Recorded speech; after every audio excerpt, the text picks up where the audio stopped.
This is your Marijuana Cultivation Cannabis Podcast. I'm your host, Steven Glansberg, coming to you live from James A. Garfield Studios. Whether you're a first-time grower or you've been rolling with us since day one, I'm super stoked you're here. This podcast is all about getting into the nitty-gritty of growing cannabis. No fluff, no BS. Just real talk about the art and science of cultivation. Today we've got a killer lineup of topics that every grower, whether you're growing a couple of plants in your closet or running a full-scale operation, needs to master. We're talking watering techniques tailored to your specific grow medium, how to dial in your CO2 enrichment to supercharge your plants, and what to do with all that larf, trim, and shake after you've harvested those big, beautiful buds.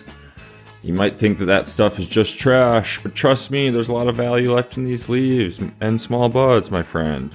So, let's get into it.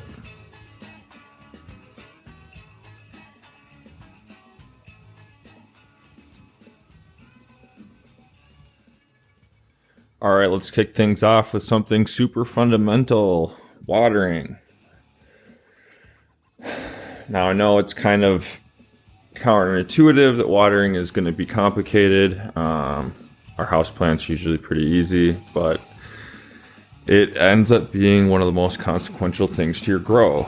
We can't just be splashing some water around and hoping for the best. We have to water our plants in specific ways.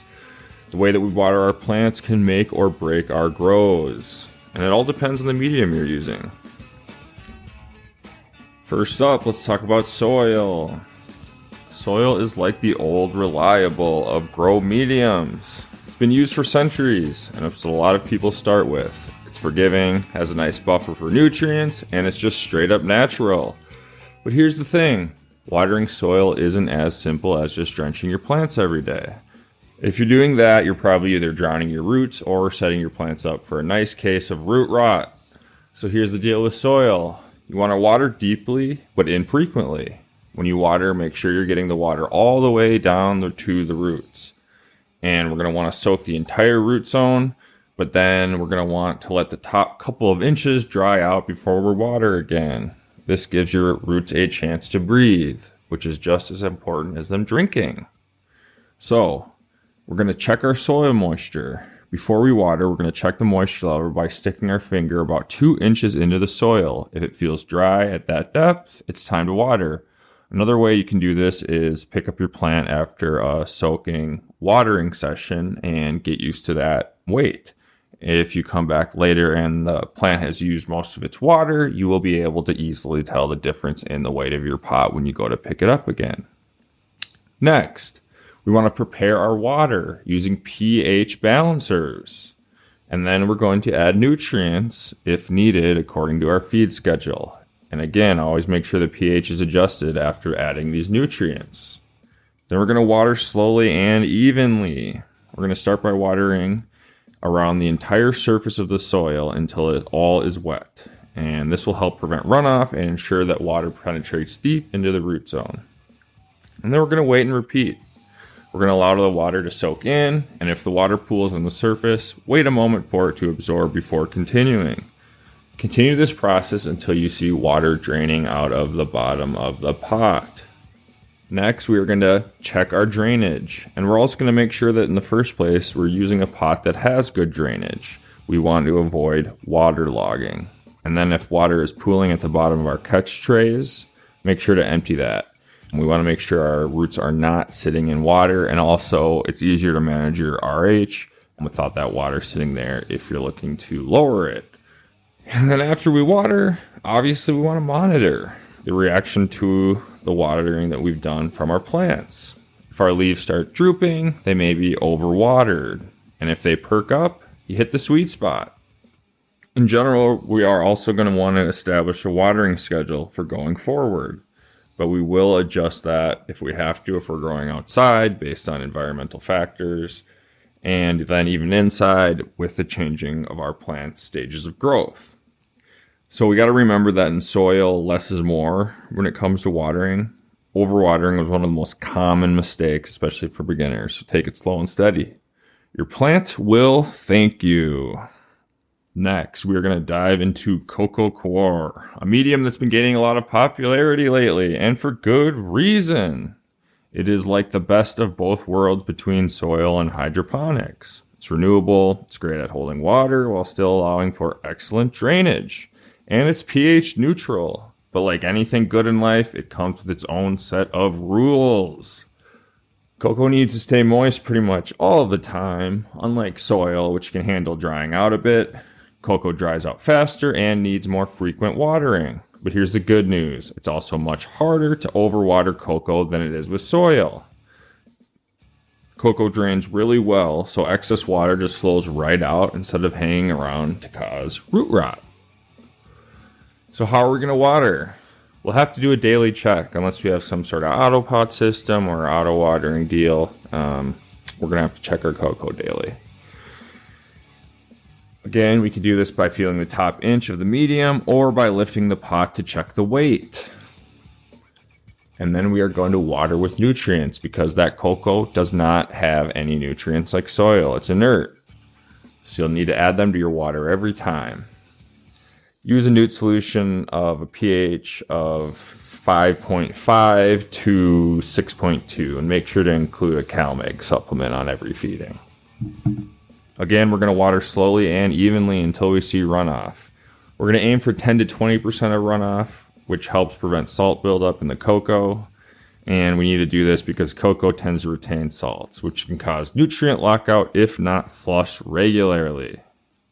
Again, we want pots that have excellent drainage. Coco should never be waterlogged. Like with soil, empty any excess water from the catch trays. And again, we're going to want to monitor and create a schedule. If our plants start showing signs of nute deficiencies, then we got to obviously adjust. All right, now we're going to get into the high-tech world of hydroponics. Soil is the classic vinyl record and coco is the hip new mixtape. Hydroponics is like streaming on a top-tier sound system, clean, precise, and all about performance. But let me tell you, this isn't for the faint of heart. Hydroponics requires precision, attention to detail, and a bit of tech know-how, but the results can be phenomenal. In hydro, your plants aren't growing in soil or coco. They're in a soilless medium like clay, pebbles, rock wool, or even just water itself. This means your plants get all the water and nutrients they need delivered directly to the roots in a nutrient solution. And the cool part? This setup allows your plants to grow faster and bigger because they're not wasting energy searching for nutrients. They're getting everything they need right at the root zone. In hydroponics, your nutrient solution is everything.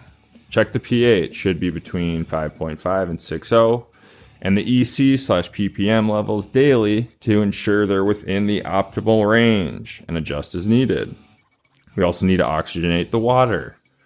Make sure your nutrient solution is well oxygenated.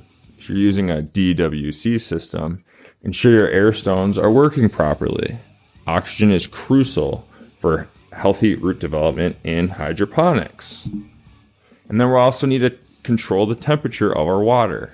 Keep our water between 65 and 70 degrees Fahrenheit. And we're going to use a water chiller or aquarium heater to maintain this range. Too cold and your plant's growth will slow, and too hot and you risk root diseases like pythium. And again with the schedule, we're wanting to set up an automatic feeding schedule based on your system. Like drip, ebb and flow, NFT, etc. Your plant should be getting a consistent supply of nutrients throughout the day. And again, we need to monitor our plant health. Look for signs of nute deficiencies or excesses, like leaf discoloration, curling, or spots. If you notice any issues, adjust your nute mix or feeding schedule immediately. And then lastly, we got to remember to regularly change that reservoir. Change it every 1 to 2 weeks, and this will prevent the buildup of salts and other residues that can affect your plant's health. It might seem intimidating at first, but once you get the hang of it, it is incredibly rewarding. The key is to maintain strict control over your environment because in hydro, everything happens fast. So, if we're choosing between these three mediums, we have some things we can consider. Soil is great for beginners and those who want a more traditional low maintenance grow. It's forgiving, it has a natural buffer for nutrients, and it's easy to work with. Coco, on the other hand, gives you faster growth and better control over your feeding schedule, but it does require more frequent attention and careful monitoring of pH and nutrient levels. And then there's hydroponics, the high performance option that delivers the fastest growth and biggest yields, but demands precision, attention to detail, and a bit more technical know-how.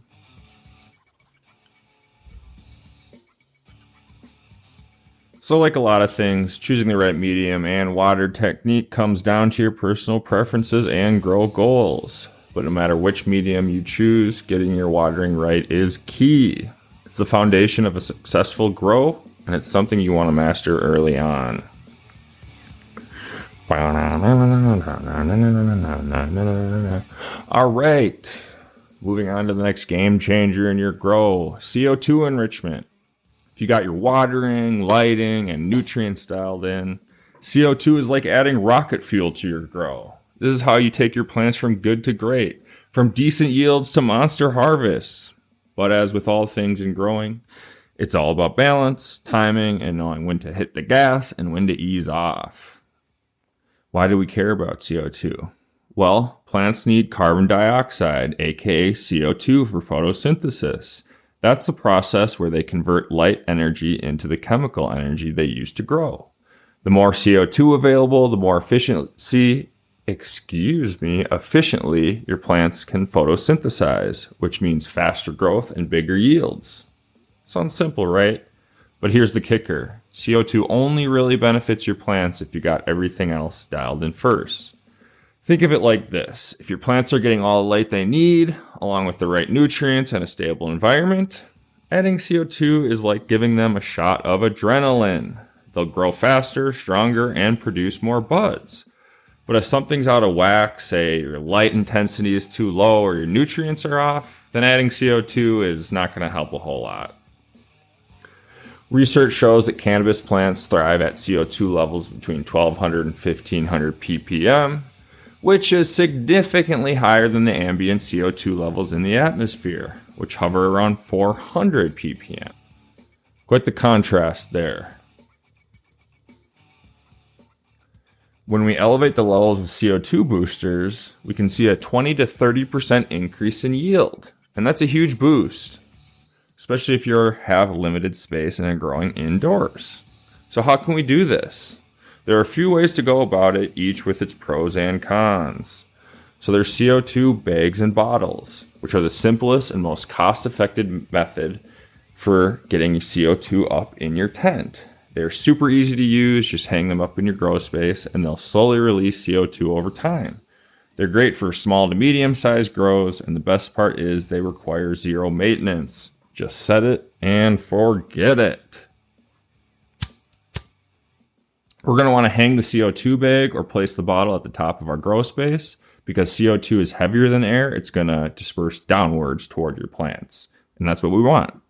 And then we're going to want to check our ventilation. We're going to want to make sure our grow space has good air circulation, but don't overventilate or you'll lose the CO2 too quickly. And then also we can use fans to help distribute the CO2 evenly.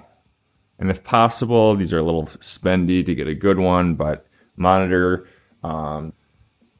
your CO2 levels with a, I guess you just call it a CO2 monitor that you can get on Amazon or whatever. You can, if you look at the reviews on the cheap ones, they don't work well. So you gotta make sure you get a good one. And so, buy ones, cry ones type deal.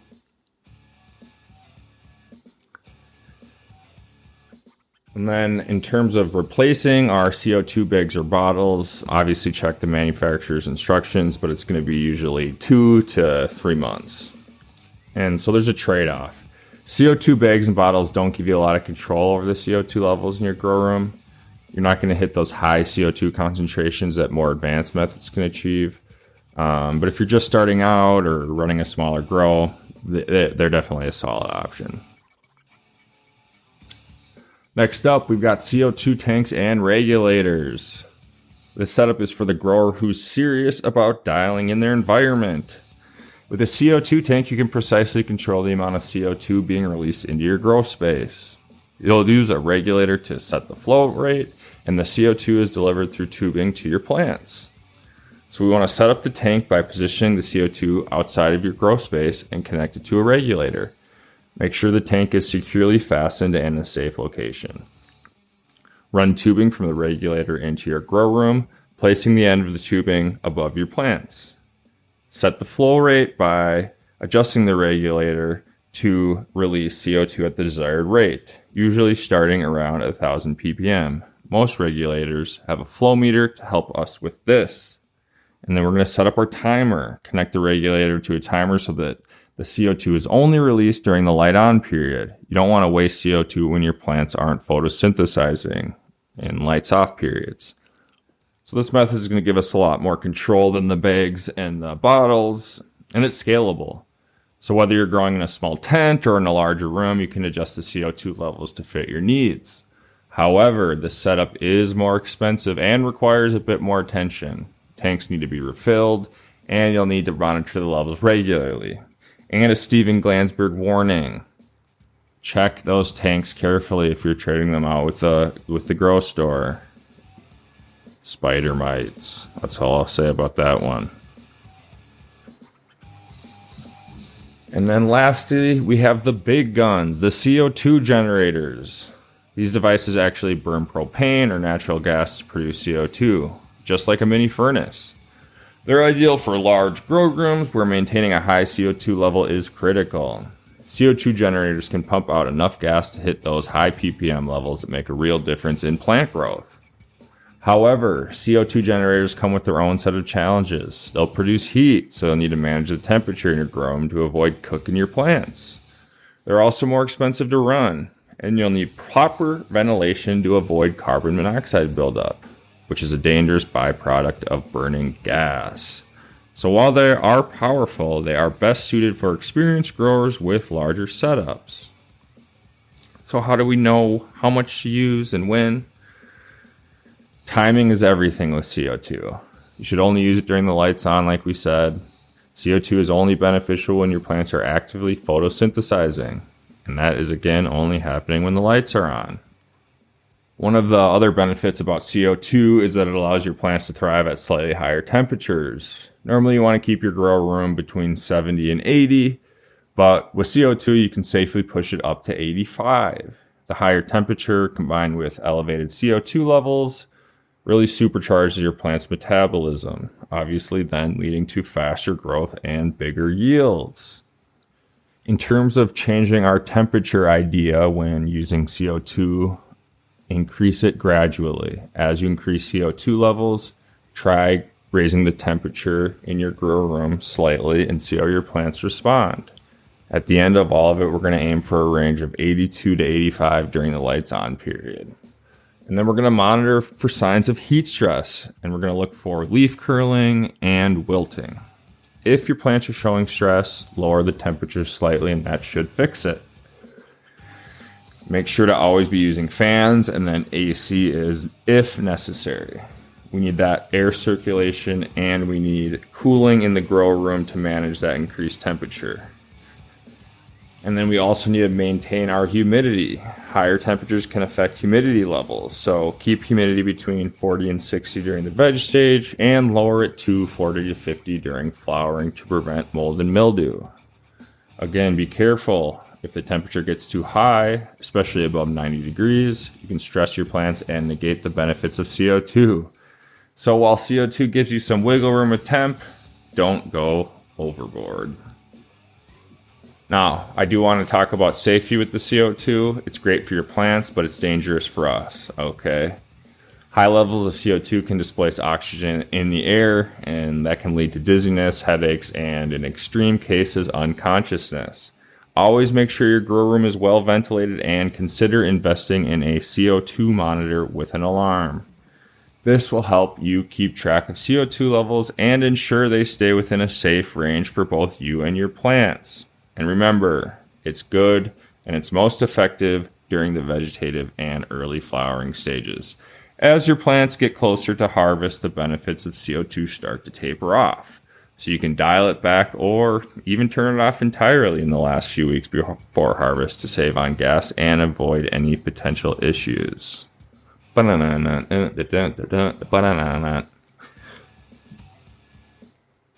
the last subject of the day. What are we doing with all of our larf, trim, and shake? We covered watering, we talked about CO2, but now we get into a more fun topic, at least for me. What to do with all of our scraps after we've harvested our main colas and buds. We're left with that pile of what some might consider waste. But let me tell you, we can make some good stuff out of it. Before we dive into what we can do, let's clarify what we're talking about. Larf is the term for those small, airy buds that didn't quite make it to full maturity. They're usually found lower on the plant where they didn't get as much light. Trim refers to leaves you cut away from the buds during the manicuring process. And shake, that's just all the little bits and pieces that fall off your buds during trimming and handling. But none of this is waste, it's all usable. One of the easiest and most popular ways to use your trim and larf is to make edibles. Cannabis-infused butter or oil is the foundation for pretty much any edible you can think of. Brownies, cookies, gummies, you name it. And the best part? You don't need top shelf buds to make potent edibles. All those trichomes on your trim and larf are packed with THC, and when you infuse them into fat, you're extracting all that goodness. And here's a quick guide on making canna butter. First, we're going to decarb our trim. Preheat your oven to 240. Spread your trim evenly on a baking sheet and bake for 40 minutes. This will activate the THC. Then we need to melt butter in a saucepan. 1 cup of butter per 1 ounce of trim on low heat. Add a small amount of water to prevent the butter from burning. Then we're going to add the decarb trim. Once the butter has melted, we're going to add that trim simmering on low heat for about 2 to 3 hours, and we're going to want to stir that occasionally, keeping the temperature below 200 to avoid burning off the cannabinoids. Next, we're going to place a cheesecloth over a bowl and pour the mixture through it to strain out the plant material. Squeeze the cheesecloth to get every last drop of that canna butter. And then we are going to let the butter cool at to room temperature, then transfer it to a container. Store it in the fridge until you're ready to use it in your favorite recipes. And don't worry about that green taste. Yes, it's going to be a bit more pronounced than if you were using pure buds, but a lot of that can be masked with strong flavors like chocolate, cinnamon, or coffee. Plus, when you're enjoying a nice mellow high from your homemade edibles, you're not going to mind the taste at all. Next, let's talk about hash and keef. If you got a grinder with a keef catcher, you already know the joys of collecting that fine, powdery goodness. Keef is essentially just the trichomes, the resin glands that contain the majority of the cannabinoids and terpenes. But what if you want to take it to the next level?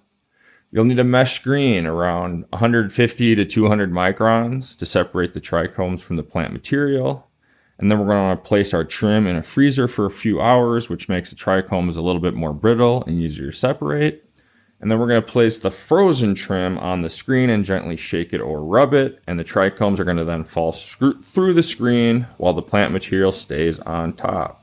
Then we want to collect the keef after we're done sifting. This is now our raw hash. And then use a pollen press or simply your hands to press the keef into a block of hash. The heat and pressure will bind the trichomes together.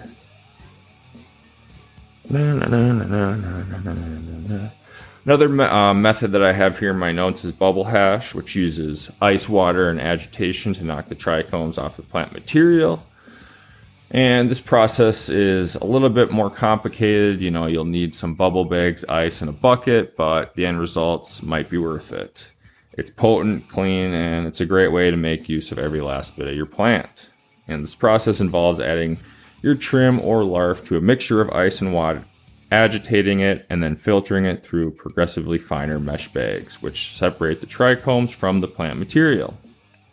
After collecting the trichomes, let them dry out completely, and you've got yourself some high-quality hash ready to be pressed or consumed as is.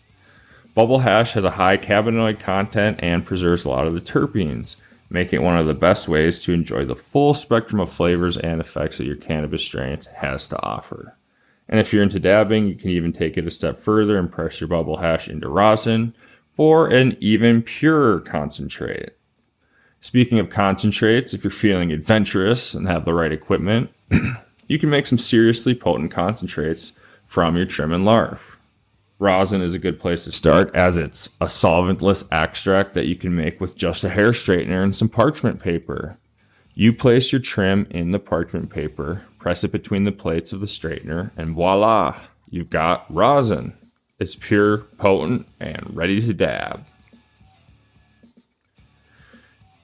We're seeing rosin gaining a lot of popularity because it's easy to make at home, doesn't require any solvents, which I love, and produces a clean, flavorful concentrate. The key is applying just the right amount of pressure and heat to squeeze the cannabinoids and terpenes out of the plant material without burning them. It might take a few tries to get it just right, but once you do, you'll never look back.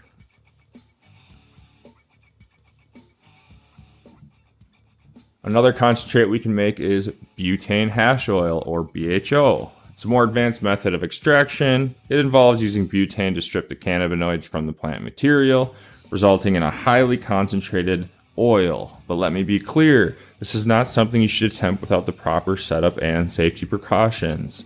BHO extraction is dangerous if done incorrectly. So if you're interested in making it, do your research and invest in the right equipment. Concentrates like these, are BHO, shatter wax, and crumble. They're incredibly potent, often containing up to like 80 or 90% THC. So they're great for dabbing, vaping, or adding a little extra punch to your joints or bowls. But please remember, because they're so potent, a little goes a long way. Start small and see how it affects you before diving in head first. So maybe you're not so much into, making edibles or doing concentrates. That's cool. But don't just toss that trim in the trash. There are still plenty of ways to put it to good use. One of the simplest is composting. All that organic material can go right back into your garden, helping to enrich the soil for your next grow. Composting is easy. It's environmentally friendly, and it's a great way to reduce waste. Just toss your leftover plant material into a compost bin, along with other organic matter like vegetable scraps, leaves, and grass clippings. Over time, it'll break down into nutrient-rich compost that you can use to feed your next batch of plants. If you're growing organically, this is the perfect way to keep your grow truly sustainable.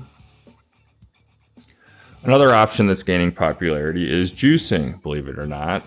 Fresh cannabis leaves are packed with nutrients and cannabinoids, but because they're not decarbed, they won't get you high.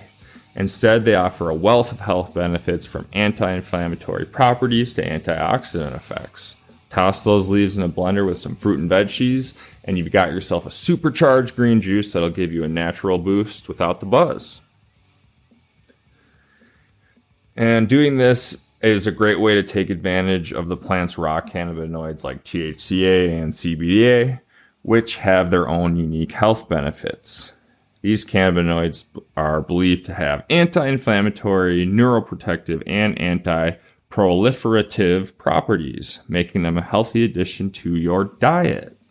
And hey, let's get creative with it. You can infuse your leftover trim into oils for topical use, great for making salves, balms, or massage oils. Cannabis-infused topicals are fantastic for relieving aches, pains, and skin conditions without the psychoactive effects. They're easy to make and even easier to use. Topicals work by interacting with the cannabinoid receptors in your skin, providing localized relief without entering your bloodstream. This makes them ideal for people who want to experience the therapeutic benefits of cannabis but don't want the high. You can make your own cannabis-infused coconut oil or olive oil and then mix it with beeswax and essential oils to create your own custom topicals.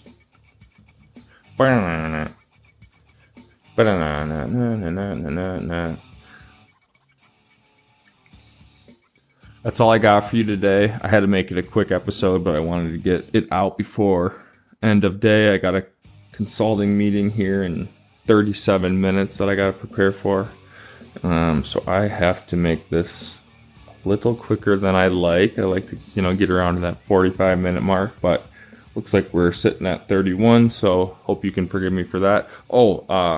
I said I wasn't going to do this to myself when I started this podcast, but in doing more research as to how podcasts grow, part of it is asking your audience to please give 5-star reviews. So if you have a minute, go to the show's page, the main page where it lists the episodes, and then you can scroll down a bit and it'll give you the option to write a review. So if you could just flick 5 stars on there, that's great. If you can write a review in addition to those 5 stars, that's even greater. But just the 5 stars would really mean the world to me. I'm doing this just for fun, just for the love, so I'm trying to spread it, and I appreciate your support.